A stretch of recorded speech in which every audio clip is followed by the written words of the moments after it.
इंद्र को नींद नहीं आती। मृष्टमन्नम उपासनीतम नचास्तीतम बिना, मीठा से मीठा, बढ़िया से बढ़िया मिठाई लाके राम जी के सामने कोई रख दे कि खाओ, तो जब तक लक्ष्मण आके न खाएं तब तक राम जी उसको खाना ही पसंद नहीं करते। ये वाल्मीकि रामायण के मूल में इस तरह से वो तो व्यवहार का बड़ा भारी प्रसंग है ना उसमें। इसमें तो परमार्थ के उपदेश बहुत हैं और उसमें लोक व्यवहार की बात बहुत ज्यादा है। तो नारायण ऐसा प्रेम दोनों में था जैसे एक प्राण और द्वय देही हों। बाल लीला में राम लक्ष्मण के साथ रहते और ऐसी ऐसी चेष्टा करते, ऐसा भाषण करते, तोतली बोली में मुग्ध मुग्ध भाषण करते कि माता पिता देख करके आनंद में भर जाते।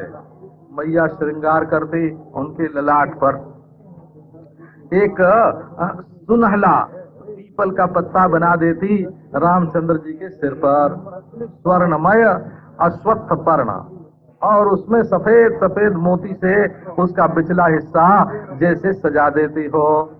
कंठ में रत्नों की मणिमाला पहनाती और बघनखा पहनाती और स्वर्ण संपन्न रत्नार्जुन का उनके कानों में लटकते हुए लंबे लंबे स्वर्ण से युक्त रत्नों का लंबा आभूषण धारण कराती और पांव में मंजीर नूपुर भगवान के चरणों में पहनाती और कमर में करधनी और बाहु में बाजूबंद, ऐसे नूपुर और करधनी, कंगन, अंगद और छोटा छोटा स्मित वक्त्राल्प दशनम, भगवान श्री रामचंद्र का मुख, उसमें छोटी छोटी दतुलियां और मुस्कान, छोटी छोटी दांत। कवितावली में, गीतावली में ऐसा वर्णन गोस्वामी जी महाराज ने इसका किया है महाराज कि सुन करके मनुष्य आनंद में डूब जाए। जैसे इंद्र नील मणि होए, अंगणे रिंगमाणम तम तरण का ननु सर्वतः। दशरथ के आंगन में भी छोटे छोटे गाय के बछड़ों की गति थी। छोटे छोटे गाय के बछड़ों के पीछे पीछे और दोनों रेंगते थे, बकैया खींचते हुए चलते थे। उधर बछड़ा गया तो उधर गए, उधर बछड़ा गया तो उधर गए। अब तो राजा दशरथ और कौशल्या बड़े आनंदित हुए। भोजन करने के लिए दशरथ जी बैठे तो पुकारे, क्यों राम इधर आओ। भोक्ष्यमाणो दशरथो राम में ही दिशा सकृत आह्वयत्यति हर्षेण प्रेमणा नाया। अब भोजन के लिए बैठे हैं, खिलाना चाहते हैं दशरथ जी अपने हाथ से और बारंबार कहते हैं राम आओ आओ, बड़े प्रेम से, बड़े आनंद से। परंतु खेल खेल में राम उनके बुलाने से नहीं आते हैं। आनयेति च कौसल्या माहसा सस्मिता सुतम धावत्यपि न शक्नोति स्पृष्टुम योगी मनोगतिम प्रहसन स्वयमायाति कर्दमांकित पाणिना किंचित गृहीत्वा कवलम पुनरेव पलायते। जब दशरथ जी के बार बार बुलाने पर भी नहीं आते हैं तब वो कौशल्या से कहते हैं कि हे कौशल्या जाओ, तुम ले आओ राम को। वो मुस्कुराती हुई जाती हैं, दौड़ती हैं पकड़ने के लिए, लेकिन जोगियों का मन जितनी तीव्र गति से चलता है उससे भी तेज भागने वाले उनको कौशल्या जी छू नहीं सकती हैं। जब नहीं छू पाती हैं तब स्वयं हंसते हुए उनके पास आ जाते हैं और हाथ में वो दूसर दूर मरे तने आए, हाथ में भी माटी लगी है, शरीर में भी माटी लगी है। बालक आ जाए तो ये नहीं कि साबुन लगा के आओ कि पहले स्नान करके आओ, ऐसे नहीं हो। ये यशोदा मैया की लीला में तो बड़ी विचित्र, बड़ी अद्भुत अद्भुत गति ये बात बताई कि वो तो जैसे बालक को डांटना फटकारना जानती न हो, चाहे कैसी भी स्थिति में आ जाए, वैसे कौशल्या मैया जो हैं कर्दमा अंकित पाणिना, ये हाथ में धूल लगी हुई है, महाराज के पास पधार गए और थोड़ा सा ग्रास लिया और लेके फिर भाग गए। कौसल्या जननी तस्यो मासी मासी प्रकुरपति वायनानि विचित्राणि समलंकृत्य राघवम। अब ये कौशल्या जो हैं वो महीने महीने में कुछ न कुछ ऐसा करती हैं, वस्त्राभूषण पहनाए करके और खाना पीना बनाए करके सब लोगों के घर में वायन बांटने का काम करते हैं। ये वायन शब्द इसमें है रामायण में, शिव पुराण में तो वायन, जनवास, बरात, ये सब शब्द जो आजकल हम लोगों के काम में आते हैं सभी का प्रयोग है। उपायन जैसे होता है उपायन, ऐसे लोगों के घर में बढ़िया बढ़िया मिठाई भेजने के लिए, आज बेटे का जन्म नक्षत्र है, आज वो 2 महीने का हो गया, आज वर्षगांठ है, कोई न कोई बहाना निकाल के सबको सुख पहुंचाना, सबको कुछ न कुछ देना। वायनानि विचित्राणि समलंकृत्य राघवम अपूपान मोदकान कृत्वा कर्ण सस्कुलिकास्तथा कर्णपूराश्च विविधान।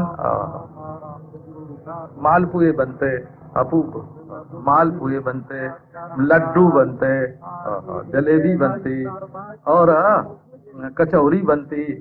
हे कचौरी, घृत चौरी नमोस्तु तुभ्यम, कचौरी बनती। और जिस दिन वर्ष वृद्धि का दिन होता, आज से 1 बरस की जगह दूसरा हो जाएगा, दूसरे की जगह तीसरा हो जाएगा, ये वर्ष वृद्धि, वर्षगांठ का दिन होता, उस दिन सबके घर में कुछ न कुछ भेजते हैं। इतने चंचल थे ये राम लक्ष्मण भरत शत्रुघ्न कि घर का काम बिल्कुल करने ही नहीं देते थे। गृह कृत्यम तया त्यक्तम तस्य चापल्य कारणात्, मन लगे ही नहीं, घर के काम पता नहीं कहाँ गया, क्या कर रहा है, कैसे हंस रहा है, कैसे बोल रहा है, किधर गया, सब घर का काम छूट गया।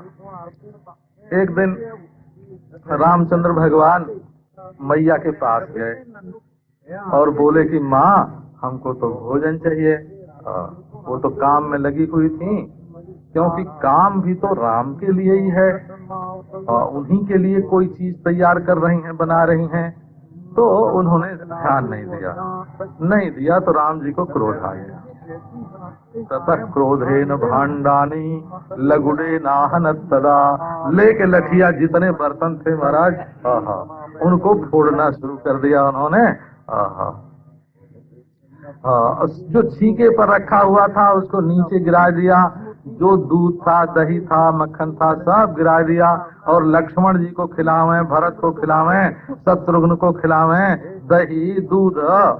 अब तो आ करके रसोइये ने माता जी से शिकायत की कि माता जी आज तो रामचंद्र ने ऐसा किया है। तो वो हंस करके इधर से उधर भागे और माता से वो शिकायत करे और वो हंसी उड़ावे। जब देखा कि मैया तो हमारे पकड़ने के लिए आई है तो वे वहाँ से सब के सब भाग गए। और जब भागे तो कौशल्या पीछा करें और पाँव में उनका पाँव रुक जाए, कदम कदम पर उनका पाँव रुक जाए, आगे न बढ़ सकें। अब तो जाके उन्होंने रामचंद्र को पकड़ लिया। राम जी ने देखा कि मैया तो थक जाएगी तो पकड़े गए। अब पकड़े गए तो पकड़ने पर कुछ बोला न जाए कौशल्या जी से, किंचिन नोवाच भामिनी, ये नहीं कि डांट सकें, हृदय में इतना प्रेम है और आज बर्तन फोड़ दिए हैं फिर भी कुछ बोला न जाए, कुछ कहते न बने।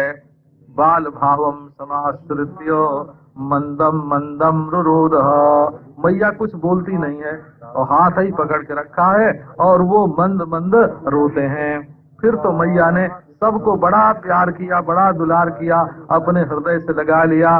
गाढ़म आलिंग यत्नतः, इस प्रकार आनंद संदोह जगदानंद काराग अपनी कृपा से माया से बालक बन करके और दशरथ को, कौशल्या को बड़ा भारी आनंद दे रहे हैं। समय चलता गया, बड़ी तेजी से उनकी अवस्था कुमार अवस्था हुई। वशिष्ठ जी ने उपनयन संस्कार किया और वो सब के सब विद्या का अध्ययन करने लगे। एक अक्षर भी मनुष्य के जीवन में ऐसा नहीं है जो बिना किसी से सीखे आया हो। क की पहचान, ख की पहचान, ग की पहचान। आजकल स्वयंभू लोग होते हैं, बोले अपने आप ही हो जाएगा। क्या अपने आप हो जाएगा, कुछ पता नहीं चलता है। अब तो महाराज जा करके रामचंद्र भगवान ने वशिष्ठ जी के द्वारा उपनयन संस्कार होने पर सब विद्या में विशारद हुए। उपनयन संस्कार का अर्थ है कोई राजा हो, महाराजा हो, राजकुमार हो,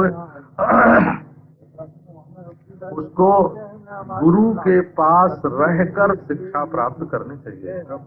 उपनयन का अर्थ ही होता है गुरु के पास पहुंचाना। उप माने पास और नयन माने पहुंचाना। गुरु के पास रहकर जो शिक्षा प्राप्त होती है उसके प्रारंभ का नाम उपनयन संस्कार होता है। ये जो ट्यूशन करने वालों से, घर में आके पढ़ाने वालों से जो शिक्षा प्राप्त होती है ना, वो दूसरी होती है। उसमें तो गुरुजी अपने नौकर हो जाते हैं ना। करे इनको इतना रुपया देते हैं, इतना महीना तनख्वाह देते हैं, तभी आके पढ़ाते हैं। असल में गुरु के पास जाकर पढ़ने पर गुरु के प्रति गौरव की बुद्धि, महत्व की बुद्धि बनी रहती है। तो अब उन्होंने संपूर्ण विद्याओं में निपुणता प्राप्त की। धनुर्वेद में विशेष योग्यता प्राप्त की और सर्वशास्त्र के अर्थ के वेदी हुए। और वो तो हैं तो सारे जगत के स्वामी, लीला लीला से मनुष्य के रूप हैं। लक्ष्मण सदा राम के पीछे चलते सेव्य सेवक भाव से, और शत्रुघ्न भरत के साथ रहते।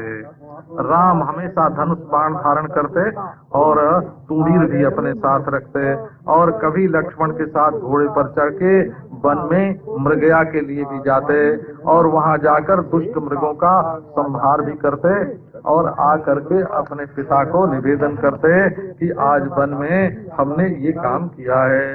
चल लक्ष्य के भेद की पहले यही प्रक्रिया थी। रक्षा भी तो देश की, राष्ट्र की, धर्म की, जाति की, संपदा की रक्षा का भी तो एक काम है ना। सब व्यापारी थोड़े होते थे सृष्टि में। अगर रक्षा करने वाला कोई न हो, क्षत्रिय न हो, तो कैसे काम चलेगा। तो इसलिए सबके साथ थोड़ी थोड़ी बात जुड़ी हुई थी। एक शूद्र है, फावड़ा चला के खोद रहा है धरती को, एक वैश्य खेती कर रहा है, और एक क्षत्रिय और तीर चलाना सीख रहा है, एक ब्राह्मण जंग जागादी कर रहा है। इसमें अपने धर्म को व्यवस्थित करने के लिए मनुष्य को सब कुछ करना पड़ता है।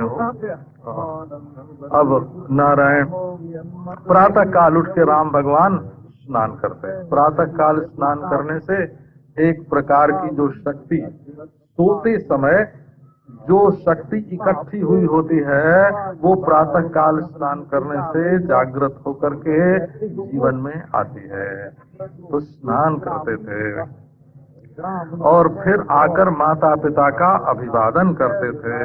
बड़ों के सामने सिर झुकाने से आदमी की उन्नति होती है। न कस्या उन्नत्यै भवति शिरसस्त्वयि यवनतिः। अपना सिर शिव जी के सामने झुका दो और सबसे ऊंची से ऊंची स्थिति प्राप्त कर लो। और प्रजा का जो काम होता, चाहे छोटा बड़ा, पौर कार्याणि सर्वाणि करोति विनयान्वितः।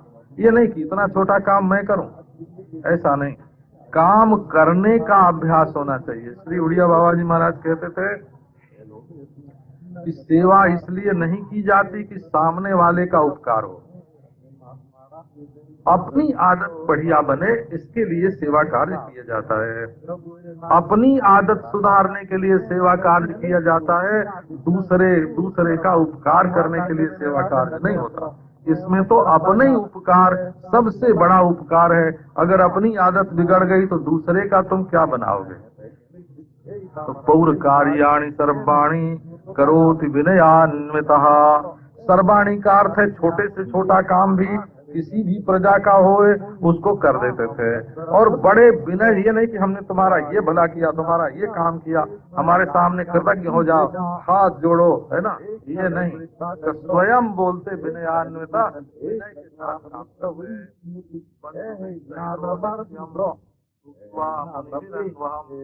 धर्मशास्त्र रहस्यानि व्याकरोति च। भोजन करते भाई बंधुओं के साथ, ये नहीं कि और कोई खाया कि नहीं खाया, क्या है सब ख्याल करके और महात्माओं के साथ बैठ करके धर्मशास्त्र का जो रहस्य है, धर्मशास्त्र आज्ञा प्रदान होते हैं, वो हुक्म देते हैं कि ये काम ऐसे करना, ये काम ऐसे करना, ये काम ऐसे करना। रहस्य धर्मशास्त्र में लिखा हुआ नहीं होता है, उसको जो महात्मा लोग हैं, अनुभवी लोग हैं, वे उसके रहस्य को जानते हैं, तो उनसे वो सुनते भी हैं और उसकी व्याख्या भी करते हैं। एवं परात्मा मनुजावतारो मनुष्य लोकाननुसृत्य सर्वम चक्रे विकारी परिणामहीनो विचार्यमाणे न करोति किंचित। इस प्रकार परमात्मा स्वयं मनुष्य का अवतार धारण करके जैसे और मनुष्य काम करते हैं, वैसे ही उन्हीं का अनुकरण करके सब काम करते हैं। उनके भीतर कोई विकार नहीं है।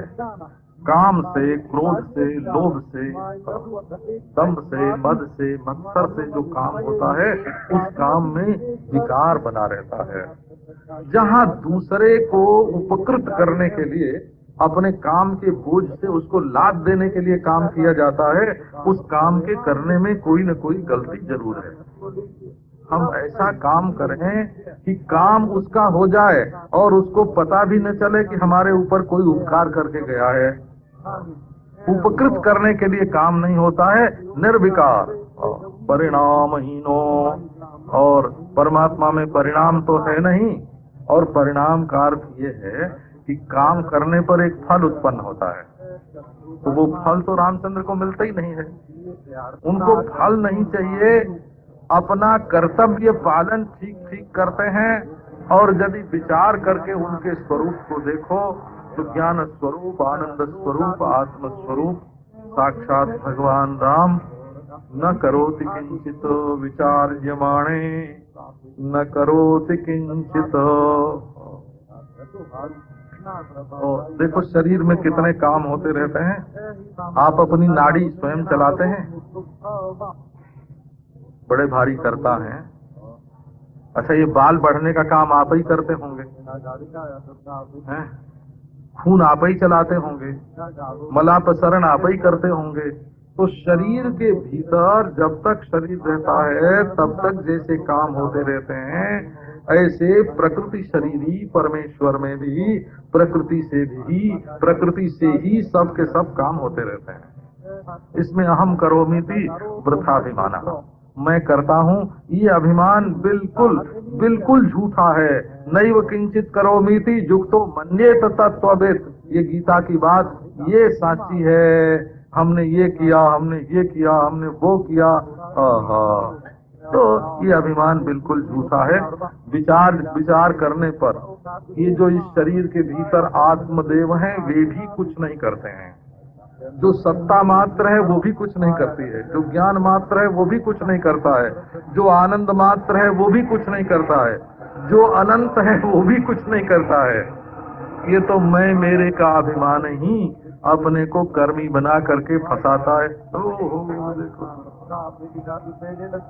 एक विवरण मैंने पढ़ा था कि किसी सेठ का बड़ा भारी मकान था, बड़ा भारी मकान, तो उसमें कोई महात्मा गए, तो उन्होंने खिलाया पिलाया, फिर पता दिखाने लगे, ये हमारा बगीचा, ये हमारा महल और ये हमारा सब बहुत दिखाया। मीलों में उनकी कोठी फैली हुई थी। जब देख के महात्मा जी आए तो देखा एक धरती का गोल गोल नक्शा, मॉडल धरती का बना के विश्व का रखा हुआ था। बोले ये क्या है? कि ये विश्व का नक्शा है। अच्छा जी, ये विश्व का नक्शा है, तो इसमें भारतवर्ष तो कहीं होगा? कहाँ महाराज, ये देखो ये क्या थोड़ा सा है, थोड़ी सी जगह में ये भारतवर्ष बना हुआ है, ये इधर को सिंहल है, इधर को तिब्बत है, ये भारतवर्ष। अच्छा, इसमें तुम्हारा ये शहर बम्बई कहाँ है?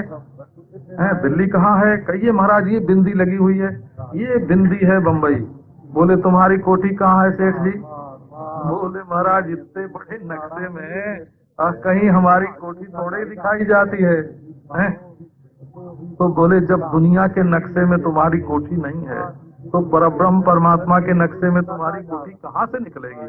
आत्मा के नक्शे में तुम्हारी कोठी कहाँ से निकलेगी? ये बिल्कुल झूठा ही अभिमान लेकर के मनुष्य दूसरे को छोटा समझता है, अपने को बड़ा समझता है, तिरस्कार करता है दूसरे का। अब तो महाराज भगवान राम की लीला होने लगी तो एक दिन कौशिक विश्वामित्र महाराज जो हैं वो बिल्कुल अग्नि के समान तेजस्वी, जिन्होंने एक ही जीवन में क्षत्रियत्व को दबा करके तिरस्कृत करके और ब्राह्मणत्व प्राप्त कर लिया, ऐसे कौशिक मुनि ये जान करके रामावतार हो गया है, माया से प्रभु प्रकट हुए हैं, उनका दर्शन करने के लिए आए।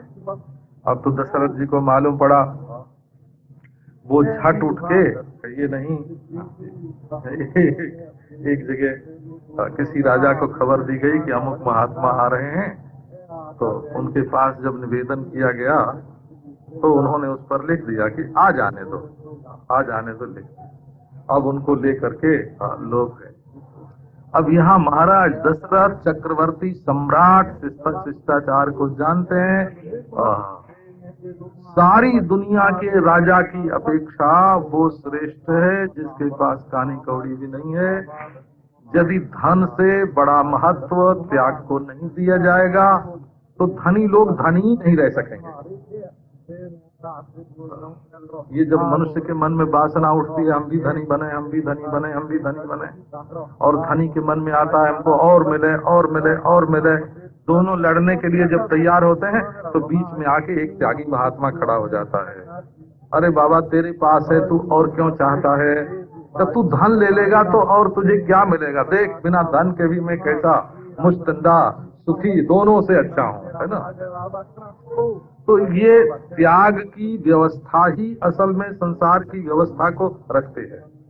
तो जो महाराज ऐश्वर्यशाली लोग, वैभवशाली लोग त्यागी को अपने से बड़ा नहीं मानते हैं, वो लोग अपने पांव पर स्वयं कुल्हाड़ी चलाते हैं, उनका ये धन उनका वैभव टिकने वाला नहीं है। तो दशरथ जी महाराज तो उठ करके स्वागत सत्कार करने के लिए गए। प्रत्युत्थाय तत्काल अचिरेण, मान ये नहीं कि घंटे भर ठहरो, अभी महाराजा तैयार होकर के आते हैं। तत्काल दशरथ जी उठ करके अपने सिंहासन से चले गए और वशिष्ठ जी को साथ लेकर विधि पूर्वक उनकी पूजा की और राजा ने उनको नमस्कार किया, हाथ जोड़कर सिर झुकाकर खड़े हो गए। हे मुनिंद्र, तुम्हारे शुभागमन से मैं धन्य हो गया, धन्य हो गया। तुम्हारे सरीखे महात्मा लोग त्वद विधा जदगृहं जानती तत्रैवायान्ति संपदा, तुम्हारे जैसे महात्मा जिसके घर में जाते हैं उसी के घर में सारी संपत्ति आती। दशरथ जी ने कहा कि यदि आपका कोई प्रयोजन हो महाराज तो आप बताइए कि उसको मैं बिल्कुल सत्य करूंगा, आपके मन में जो इच्छा होगी उसको मैं निष्फल नहीं करूंगा। विश्वामित्र बड़े प्रसन्न हुए राजा की बात सुन करके और बोले कि देखो, जब पर्व के दिन अमावस्या, संक्रांति, पूर्णिमा के दिन जब मैं यज्ञ करने के लिए तैयार होता हूँ कि देवताओं का यज्ञ करूँ, पितरों का यज्ञ करूँ, उसी समय दैत्य लोग आकर के उसमें विघ्न कर देते हैं। मारीच है, सुबाहु है, उसके अनुचर लोग हैं। अतस्तयोर बधार्थाय ज्येष्ठम रामम प्रयच्छमे, इसलिए उन दोनों को मारने के लिए तुम अपने बड़े पुत्र राम को हमारे साथ कर दो। राम लक्ष्मण दोनों को, इससे उन्होंने बताया देखो तव श्रेयो भविष्यति, तुम्हारा कल्याण होगा, तुम्हारा मंगल होगा अगर तुम हमारी ये इच्छा पूरी कर दोगे। अब तो पहले वाल्मीकि रामायण में तो बड़ा इसके लिए संवाद हुआ है, इतना मोह इतना प्रेम दशरथ का कि देने के लिए जल्दी तैयार ही नहीं होते। इसमें थोड़ा कम है। तुरंत दशरथ जी ने वशिष्ठ से सलाह की। विश्वामित्र जी ने कहा कि देखो जी, सलाह करनी हो तो वशिष्ठ से सलाह करो।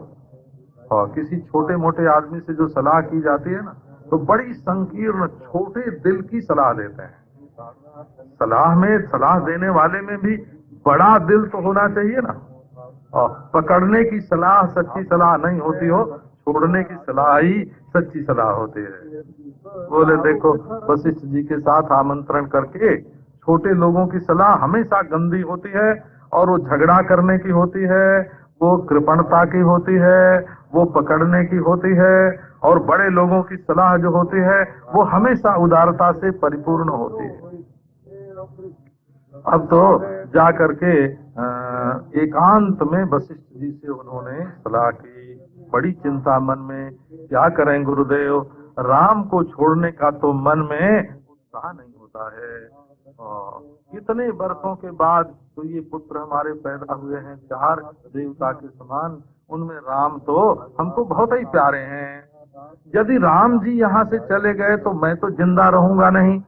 और ये भी मैं समझता हूँ कि महात्मा को यदि मैं मना कर दूंगा तो वो शाप दे देंगे। तो अब राम को छोड़ना न पड़े और हमारा भला भी हो, मुनि शाप भी न दें। और एक बात और, कथम श्रेयो भवेन मह्यम असत्यं चापि न स्पृशेत्। मैंने प्रतिज्ञा कर दी है कि तुम्हारी इच्छा पूरी करूंगा, तो प्रतिज्ञा तोड़ने का एक तो महात्मा का साथ और एक राम के परित्याग का दुख हमको न सहना पड़े, और तीसरे प्रतिज्ञा हानि का दोष न लगे। ये 3 बात ध्यान में रख के आप हमको सलाह दो। वशिष्ठ जी ने कहा कि राजा, मैं तुमको एक बड़ी गुप्त बात बताता हूँ। ऐसी मीठी बात वशिष्ठ जी ने कान में कही हो मीठी बात। बोले, अरे तुम साधुओं की बात जानते नहीं हो राजा, ये तो तुम्हारे बेटे का ब्याह कराने के लिए आए हैं। बड़ी मीठी बात कह दी हो। ये तो बोले देखो जी, ये राम मनुष्य नहीं है, सनातन परमात्मा है।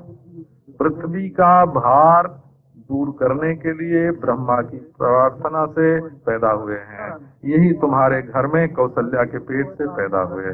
तुम पहले प्रजापति कश्यप थे, कौशल्या आदिति थी। तुम लोगों ने बड़ी भारी तपस्या की थी। जब भगवान तुम्हारे सामने प्रकट हुए तब तुम लोगों को ये तो मालूम नहीं था कि संसार के विषयों में क्या सुख है, इसलिए कौतूहल बना हुआ था। अजुष्टक ग्राम में विषय, वग्राम में विषय, विष्णु पूजा ध्यान ही तत्पर, हमेशा पूजा ध्यान में लगे रहते थे। मालूम नहीं था स्त्री पुरुष का संबंध क्या होता है, बेटा क्या होता है, कुछ मालूम नहीं। तो भगवान को देख करके तुमने ये लालसा प्रकट की कि तुम हमारे बेटे बन जाओ। तो प्रसन्न तो भगवान बड़े प्रसन्न हो गए। वो तो वर देने वाले भक्त वत्सल हैं। जो उन्होंने कहा कि वर मांगो, और तुमने कहा कि तुम हमारे पुत्र हो जाओ। अब भूत भावन भगवान जो हैं, तुम्हारी ऐसी प्रार्थना करने पर बोले तथास्तु, ऐसा ही हो गए। कहते हैं कि ये वैष्णव लोग इसका अभिप्राय बताते हैं कि ऐसा वरदान मांगा कश्यप आदिति ने जिसको भगवान भी पूरा नहीं कर सकते। भगवान किसी के बेटे होंगे तो असली होंगे कि नकली होंगे? संपूर्ण जगत के आदि और संपूर्ण जगत के अंत, वो किसके बाद पैदा होवे कि उसके बेटे बने? तो भगवान ने अपने को बेटा कैसे बनाया?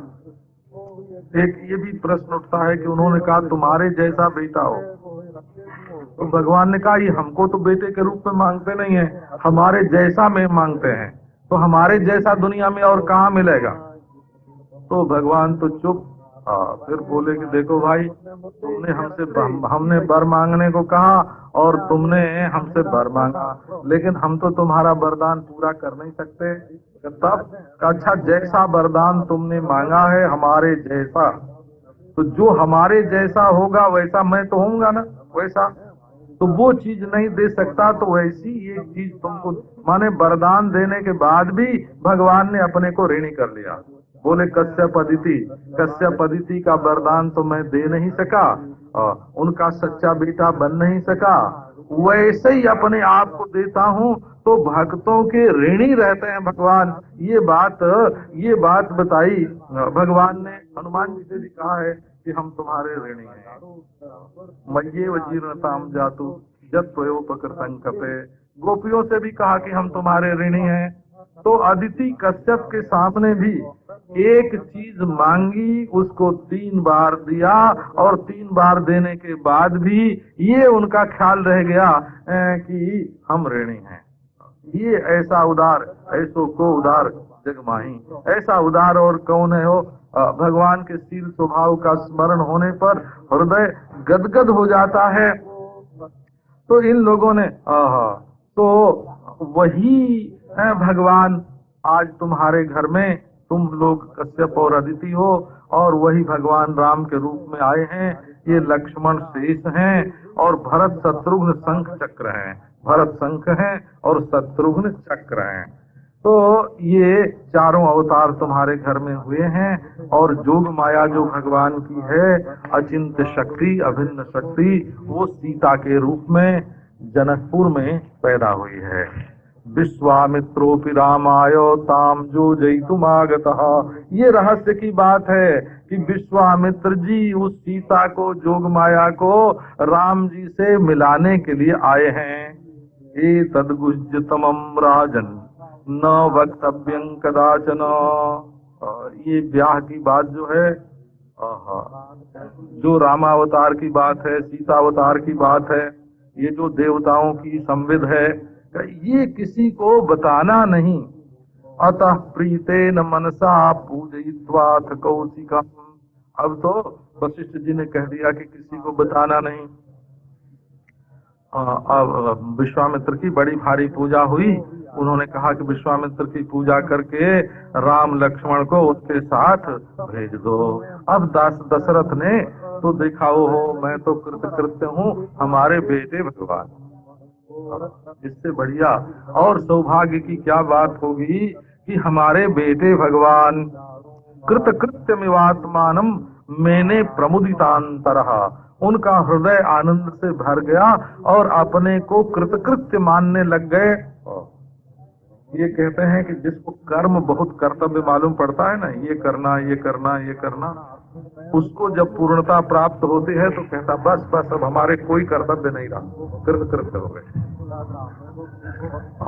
और व्यापारी लोग जब व्यापार करते हैं तो उनको जो चीज पाना है वो मिल जाए, वो प्राप्त प्राप्तव्य हो गए। और क्षत्रिय लोग बोलते हैं लक्षित लक्ष्य हो गए, और लक्ष्य भेद करते हैं। और ब्राह्मण लोग बोलते हैं ज्ञात ज्ञेय हो गए, पीड़ित वेदी सत्य ज्ञात ज्ञेय। ब्राह्मण की कृतकृत्यता केवल ज्ञान से है, क्षत्रिय की कृतकृत्यता लक्ष्य भेद से है, वैश्य की कृतकृत्यता प्राप्ति से है, और शूद्र की कृतकृत्यता, कर्मी की कृतकृत्यता बस जो कर्म का फल है, परम सौभाग्य है, तो वो हमको मिल गया। तो इस कृतकृत्यता को 4 विभाग में बांट करके धर्म संबंधी कृतकृत्यता, भोग संबंधी कृतकृत्यता, धर्म संबंधी कृतकृत्यता ऐसे बोलते हैं। अब तो राम लक्ष्मण को उन्होंने बुलाया, बड़े आदर के साथ बुलाया, क्योंकि अब ये तो भगवान हैं ऐसा बोध करा दिया वशिष्ठ जी ने। तो उनको हृदय से लगाया, उनका सिर सूंघ लिया और विश्वामित्र के हाथों में समर्पित कर दिया। अब तो विश्वामित्र को बड़ी प्रसन्नता हुई। भगवान विश्वामित्र आनंद से भर गए। आशीर्भिः अभिनन्द्याथ आगतौ राम लक्ष्मणौ गृहीत्वा चापतूणीर बाण खड्गधरौ जजौ किंचिद्देशमतिक्रम्य राममाहूय भक्तितः ददौ बलाम चाति बलाम विद्ये द्वे देव निर्मिते। अब तो विश्वामित्र बड़े प्रसन्न हुए और सामने जब राम लक्ष्मण आए तब उनको खूब आशीर्वाद दिया। उनका हाथ पकड़ करके उनका आशीर्वाद दिया और उनको ले करके एक और राम एक और लक्ष्मण, बीच में विश्वामित्र जी, ये इस तरह से यात्रा उन्होंने करी। हाथ में उनके धनुष है, बाण है, खड्ग है और तीनों खूब आनंद से चल रहे हैं। थोड़ा देश पार करने के बाद बड़े प्रेम से विश्वामित्र जी ने राम जी को बुलाया और इन दोनों को बला और अतिबला नाम की जो विद्या है वो दी, जिससे बिना खाए पिए भी मनुष्य बहुत वर्षों तक रह सके और शत्रु का सामना कर सके, युद्ध कर सके। ऐसी बला और अतिबला नाम की एक जड़ी भी होती है, बला अतिबला। और वो नारायण थोड़ी थोड़ी खाने से भी शरीर में शक्ति बनी रहती है। एक बूटी होती है, उसका नाम बला और अतिबला होता है। नारायण वो बला अतिबला विद्या उन्होंने दे दी, जिससे कि उसके ग्रहण मात्र से मनुष्य को भूख प्यास दुर्बलता न होए। इसके बाद वे गंगा पार करके ताटका वन में गए और विश्वामित्र ने वहां जाकर के रामचंद्र भगवान से कहा कि यहाँ ताटका नाम की एक राक्षसी रहती है। वो कैसी है कि काम रूपिणी, उसका रूप काम है, माने जो चाहती है वही रूप धारण कर लेती है। राक्षसा काम रूपिणा। राक्षस को समझना बड़ा कठिन है, वो जैसा चाहे वैसा रूप धारण करके आ जाता है। हमको याद है बचपन में हम लोग ऐसे आपस में सलाह करते थे कि अच्छा जी ये हम लोग निष्काम हो जाए, हमारा अंतःकरण निष्काम हो जाए। तो काम मर गया कि है? बोले निष्काम होने की कामना के रूप में काम ही मौजूद है। काम रूपम दुर्काम, मरा नहीं, काम बना हुआ है। काम मर गया कि है? हम तो निष्काम होना चाहते हैं, मर गया काम का? नहीं नहीं, अभी काम ने अपना वेश बदला है। क्या बदला है? कि निष्काम होने की कामना के रूप में काम हमारे हृदय में बसा हुआ है। भगवान ने कहा है ना, काम रूपम दुरासदम, काम के रूप को जल्दी कोई पहचान नहीं सकता। तो ये महाराज काम इसीलिए तो राक्षस है कि तरह तरह का वेश, यदि कहो कि हमको कुछ नहीं चाहिए तो कुछ नहीं चाहिए के रूप में काम रहता है। और आध्यात्मिक कामना सबसे ज्यादा खतरनाक इसलिए होती है कि मनुष्य उसको पहचान नहीं पाता। वहाँ काम के रूप में, हे के रूप में नहीं पहचान पाता है, समझता है बहुत बड़ा, बहुत बड़े हैं, बहुत अच्छे हैं। तो काम का आश्रय अभिमान भी रहता है, उसमें बाधा डालने वाले पर क्रोध भी रहता है, अपने मन की वासनाएं पूरी करने का लोभ भी रहता है। एक कामना रहेगी तो उसके साथ सारे दोष अपने आप ही रहेंगे। तो ये काम रूपिणी ताटका राक्षसी है, सबको दुख देती है ये। विश्वामित्र जी ने कहा कि बिना सोचे विचारे इसको मार डालो। अब तो श्री रामचंद्र ने कुछ विचार ही नहीं किया। कहते हैं दूसरे रामायणों में कथा आई है कि पहले थोड़ा हिचके, ये पहले ही बाण का प्रयोग एक स्त्री पर करें कि ये अच्छा नहीं है। पर अब ये रामकृष्ण का तो भाग्य ही ऐसा है ना। अब उसको कोई क्या करे। कृष्णावतार हुआ तो पहले पूतनी आ गई। पहले पूतनी आ गई। रामावतार में श्री गणेशाय नमः हुआ तो ताटका से ही हुआ। तो अब ये जो है ताटका आ गई, ये असल में एक परायेपन की वृत्ति है और वो इतना रूप धारण करती है कि सिवाय राम के उसको कोई मार नहीं सकता, सबको बाधा डालती है। अब तो रामचंद्र भगवान ने अपने धनुष पर सात आरोपित किया और टंकार किया और उसकी आवाज से सारे वन को भरपूर कर दिया। अब तो ताटका से तो ये कहां से सहन होए। वो घोर रूप धारण करके अत्यंत क्रोधित होकर के राम जी के ऊपर टूट पड़ी, धावा बोल दिया उसने।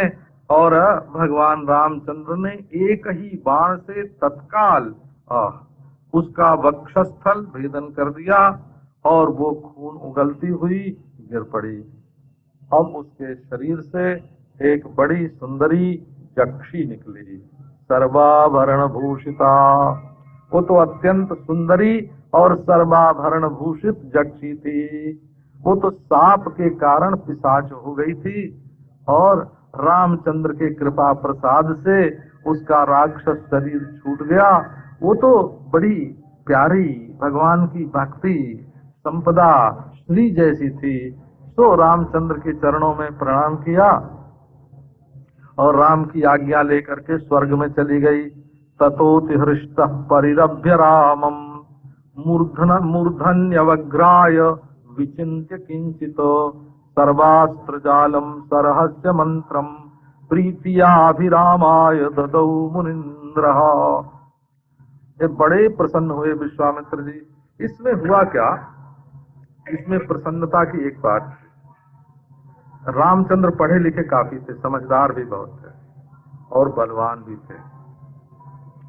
यदि वो गुरु की आज्ञा पालन करने में अपने अहंकार को, बुद्धि को, ज्ञान को बीच में रख देते कि मैं भी कुछ समझता हूँ, है ना, और मैं तुम्हारे कहने से इस औरत पर हाथ उठाने वाला नहीं, तो यही भगवान वशिष्ठ, भगवान विश्वामित्र समझ जाते कि ये चेला जरा कच्चे टाइप का है, बोला अभी पक्का चेला नहीं है। वो तो समझ ही जाते कि ये चेला कच्चा है। परंतु रामचंद्र ने बिना सोचे विचारे जो उनकी आज्ञा का पालन किया, तो ततोति हृष्टः परिरभ्य रामम, बड़े ही प्रसन्न हुए, बहुत हर्ष हुआ, रामचंद्र को हृदय से लगा लिया। विश्वामित्र जी ने उनका सिर सूंघा और फिर कुछ सोच विचार किया। सोच विचार करके सर्वास्त्र जालम सरहस्य मंत्रम प्रीतियाभिरामाय ददौ मुनीन्द्र। सर्वास्त्र जालम, ये कहते हैं कि जब लव कुश से लड़ाई हो रही थी अंत में, तो राम भगवान ने देखा कि जो अस्त्र शस्त्र विश्वामित्र को प्राप्त थे और उन्होंने जो हमको बड़े एकांत में गुप्त रूप से बताया था, उन्हीं अस्त्र शस्त्रों का प्रयोग ये लवकुश कर रहे हैं। तो या तो ये विश्वामित्र की संतान होनी चाहिए या तो मेरी संतान होनी चाहिए। उत्तराधिकार के रूप में उनको वो अस्त्र शस्त्र प्राप्त हैं जो सिवाय विश्वामित्र के और कोई नहीं जानता था, और हमको उन्होंने दिया है, और किसी को तो दिया नहीं है। तो ये जो अस्त्र शस्त्र हमको दिए थे वो लवकुश को कहां से प्राप्त हो गए हैं। अब विश्वामित्र जी ने तो प्रसन्न हो करके जितने ब्रह्मास्त्रादि अस्त्र हैं और उनके रहस्य हैं और उनके मंत्र हैं, रहस्य का मतलब होता है उनको चलाने की युक्ति है, खास तरह की युक्ति, वो सबको नहीं बताई जाती। रहस्य माने खास तरह की युक्ति है उसके लिए, और उसके लिए जो मंत्र है वो मंत्र, यंत्र, तंत्र सब उसका उन्होंने बता दिया, बड़े प्रेम से रामचंद्र को दिया। तत्र कामाश्रमे रम्ये कानने मुनि संकुले उषित्वा रजनीमेकां प्रभाते प्रस्थिता शनैः सिद्धाश्रमं गता सर्वे। अब वहाँ कामाश्रम में, अनंग देश के कामाश्रम में, जहाँ बहुत ऋषि मुनि रहते थे, रात भर वहाँ निवास किया, स्वागत सत्कार लिया। उसके बाद सब लोग सिद्धाश्रम में गए। बड़े बड़े ऋषि मुनि सब के सब वहाँ आए, वनवासी, और उन्होंने रामचंद्र की बड़ी भारी पूजा की। बड़ा पूजा माने चंदन लगाने का नाम पूजा नहीं होता, न माला पहनाने का। पूजा माने सत्कार, सत्कार का भाव, जिस ढंग से, जिस देश में, जिस काल में, जिस व्यक्ति के लिए जिस ढंग से सत्कार किया जा सकता हो, वैसा सत्कार। अब तो सब के सब आए और बड़ा भारी सत्कार उन्होंने कहा किया।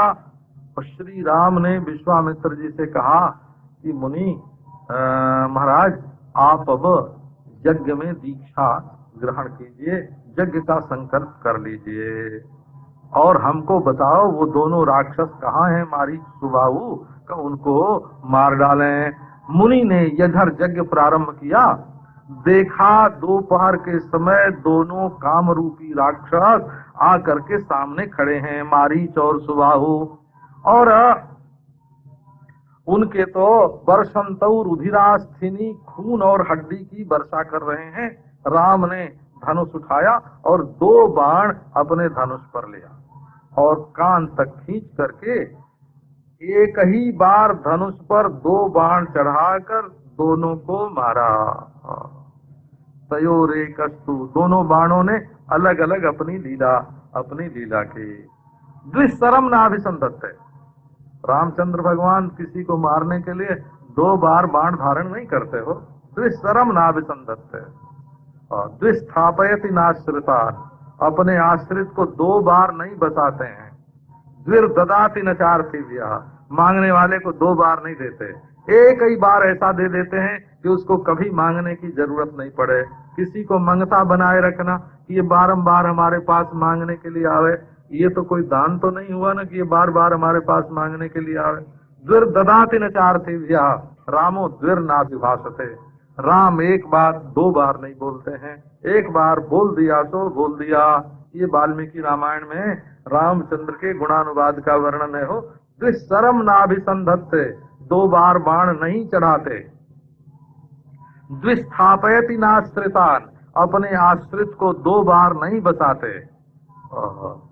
और मांगने वाले को 2 बार नहीं देते। द्विर्ददाति न चार्थिव्या, रामो द्विर नाभिभाषते, रामचंद्र 2 बार नहीं बोलते हैं, एक बार कही बात कही सो कही। ऐसे श्री रामचंद्र महाराज 2 बाण एक साथ ही उन्होंने फेंका। सो एक ने तो मारीच को लेकर ऐसा घुमाया और 100 योजन दूर समुद्र में ले जाकर डाल दिया, अद्भुत हो गया। और दूसरा जो अग्निमय बाण था उसने तो क्षण भर में ही सुबाहु को भस्म कर दिया। दूसरे जो अनुजाई थे उनको लक्ष्मण जी ने नष्ट कर दिया। देवता लोग फूलों की वर्षा करने लगे राम लक्ष्मण पर, देवताओं के नगाड़े बजने लगे, सिद्ध चारण स्तुति करने लगे। विश्वामित्र ने उनका बड़ा भारी सत्कार किया। विश्वामित्र मुनि ने राम लक्ष्मण दोनों को अपने गोद में बैठा लिया। एक जांग पर राम बैठ गए, एक पर लक्ष्मण बैठ गए और उनके हृदय से लगा लिया। और विश्वामित्र के हृदय में इतना प्रेम कि आंखों से आंसू की धारा बहने लगी। और जो कुछ पका हुआ फल या दूसरी वस्तुएं थीं उनसे उन्होंने राम लक्ष्मण को भोजन कराया और 3 दिन तक अपने आश्रम में रखा। और पुराण के जो वचन हैं वो उनको सुनाते रहे। पुराण वाक्य का मतलब ये कि राम जनकपुर में बड़ा भारी यज्ञ हो रहा है, तो हम लोग उसके दर्शन के लिए जा रहे हैं। विदेहराज नगरे जनकस्य महात्मनः, विदेहराज नगर में ये यज्ञ हो रहा है, महात्मा जनक कर रहे हैं। तत्र माहेश्वरं चापम अस्ति न्यस्तम पिनाकिना, वहाँ माहेश्वर धनुष है, शंकर जी ने वहाँ अपने धनुष को रख दिया है। तो तुम चलो, चल करके उस जनक को, उस धनुष को देखो, कितना प्रबल वो धनुष है, कितनी ताकत है उस धनुष में, जनक भी तुम्हारा सत्कार करेंगे। तो राम लक्ष्मण को तो धनुष देखने का बड़ा भारी शौक, क्षत्रिय के बालक बोले कितना बड़ा धनुष है और पहले उसको कौन उठाता होगा, है ना। तो हम लोग उसको उठा सकते हैं कि नहीं? क्या वो हमसे ज्यादा वीर था जो पहले उसको उठाता होगा? तो महाराज वहां से चल करके गंगा के किनारे आए। गंगा के किनारे आए, वो गौतम का आश्रम था और वहाँ अहल्या छिप करके रहती थी पत्थर में और तपस्या करती थी। और वहाँ दिव्य पुष्प फल वृक्ष सब थे, परंतु वहाँ कोई पशु पक्षी नहीं था, कोई प्राणी नहीं था। रामचंद्र भगवान ने पूछा, महाराज ये क्या बात है कि इतना तो सुंदर आश्रम है परंतु यहाँ कोई पशु पक्षी तक नहीं है, ये बड़ा सुंदर आश्रम है, यहाँ प्राणी क्यों नहीं है? इसको देख करके तो हमारे मन में बहुत आनंद हो रहा है। तब विश्वामित्र जी ने उनको उस आश्रम की कथा सुनाई और अहल्या का उद्धार वहीं भगवान ने किया। बस कितने रहने तस्मै श्री गुरुमूर्तये नमः इदं श्री दक्षिणामूर्तये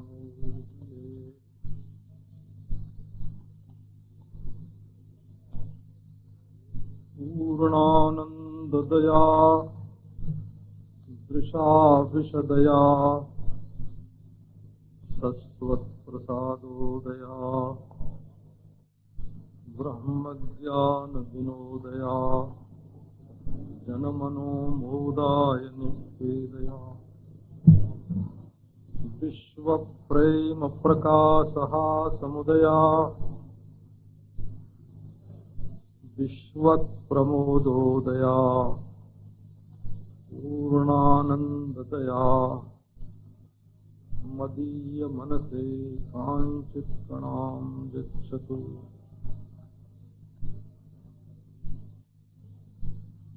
पुरारिगिरिसम्भूता श्रीरामार्णवसङ्गता अध्यात्मरामगङ्गेयम् पुनाति भुवनत्रयम्।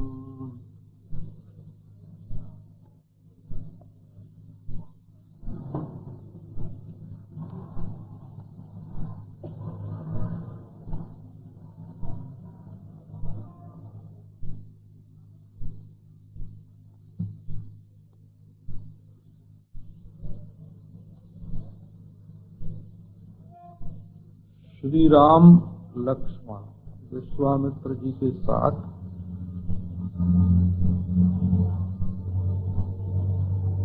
जनकपुर की यात्रा कर रहे हैं। मार्ग में एक ऐसा आश्रम मिला जहाँ भोग्य वस्तुएं तो सब थीं, परंतु भोक्ता कोई नहीं था। ये ईश्वर ने संसार की जगत की जो सृष्टि की है, ये जीवों को सुख देने के लिए, भोग देने के लिए, क्योंकि जीव भोग की वासना से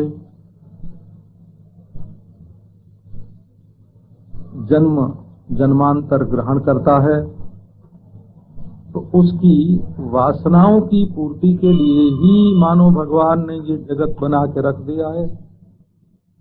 जब इधर से वो विरक्त होकर परमात्मा की ओर देखता है तब परमात्मा की प्राप्ति होती है, नहीं तो उनके दिए हुए खिलौने में खेलता रहता है। राम ने कहा, महाराज ये आश्रम तो बड़ा प्रकाशमान है, पत्र पुष्प फल आदि से युक्त है, परंतु जंतु कोई नहीं है, और इसको देखकर मेरा चित्त बहुत प्रसन्न हो रहा है। ऐसा लगता है जैसे कोई यहाँ प्रेमी का, प्रियतम का दर्शन होने वाला है।